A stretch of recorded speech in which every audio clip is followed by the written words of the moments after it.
వైసీపీకి big shock తగిలింది. హిందూపురంలో వైసీపీకి బిగ్ షాక్ ఇచ్చాడు బాలయ్య. హిందూపురం మున్సిపాలిటీ టీడీపీ ఖాతాలో వేసుకున్నారు. మున్సిపల్ చైర్పర్సన్ తో సహా 8 మంది వైసీపీ కార్పొరేటర్లు టీడీపీలో చేరిపోయారు. వారందరూ కూడా బాలకృష్ణ కండువా కప్పి టీడీపీలోకి ఆహ్వానించాడు. మున్సిపల్ చైర్పర్సన్ గా వివరించినటువంటి ఇంద్రజ కూడా పదవికి రాజీనామా చేశారు. కండువా కప్పి బాలకృష్ణ పార్టీలోకి ఆహ్వానించాడు. అయితే మున్సిపాలిటీలో మొత్తం 38 వార్డులు ఉన్నాయి. ఎన్నికల్లో వైసీపీ 30 గెలుపొందింది. టీడీపీ 6, బీజేపీ 1, ఎంఐఎం 1 చొప్పున అక్కడ విజయం సాధించాయి.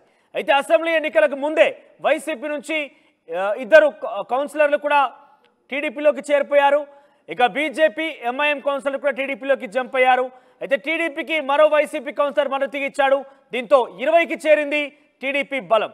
ఇక మున్సిపల్ చైర్మన్ ఎన్నికకు కోరం ఎంపీ ఎమ్మెల్యే ఓటుతో కలిసి 22 చేరింది బలం. త్వరలోనే అధికారికంగా